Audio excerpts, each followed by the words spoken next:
GTSS. Είμαστε ενθουσιασμένοι που σας παρουσιάζουμε την τελευταία μας ανάπτυξη, που δημιουργήσαμε επειδή πολλοί από εσάς μας ρωτήσατε πώς να παίζετε με τα προγνωστικά και τις συμβουλές μας. Γνωρίστε το κριτήριο Kelly.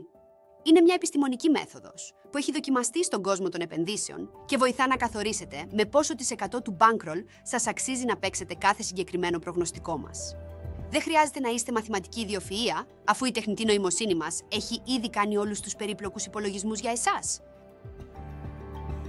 Από εδώ και πέρα θα βλέπετε δίπλα σε κάθε προγνωστικό μας το προτινόμενο μέγεθος πονταρίσματος βάσει του κριτηρίου Kelly. Αυτό σημαίνει ότι θα αναφέρουμε με πόσο της εκατό αξίζει να παίξετε κάθε φορά. Υπάρχουν και περιπτώσεις όπου προτείνουμε 0%, γιατί η αναμενόμενη απόδοση δεν αξίζει το ρίσκο. Αλλά αν εσύ θες να παίξεις με άλλη στρατηγική, η απόφαση παραμένει δική σου. Και τι γίνεται αν είστε λίγο πιο προσεκτικοί? Κανένα πρόβλημα. Προτείνουμε επίσης τη στρατηγική του μισού Kelly ή του τετάρτου Kelly, αν θέλετε να μειώσετε ακόμα περισσότερο το ρίσκο, ενώ συνεχίζετε να αυξάνετε τις πιθανότητες κέρδους. Αυτό μπορείτε να το κάνετε εύκολα. Αν το Kelly είναι π.χ. 10%, το μισό Kelly είναι προφανώς 5%. Είναι σημαντικό να τονίσουμε ότι τα αποτελέσματα της πρώτης εβδομάδας ήταν απλά φανταστικά.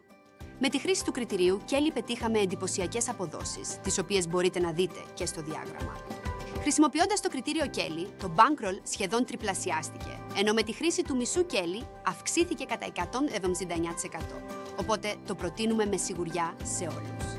Και το καλύτερο απ' όλα, δεν χρειάζεται να κάνετε περίπλοκους υπολογισμούς, όλα τα αναλαμβάνει η τεχνητή νοημοσύνη για εσάς. Δοκιμάστε το κριτήριο Kelly με τα προγνωστικά μας και δείτε πόσο φανταστικά αποτελέσματα μπορείτε να πετύχετε. Ευχαριστούμε που είστε μαζί μας και σας ευχόμαστε καλή επιτυχία.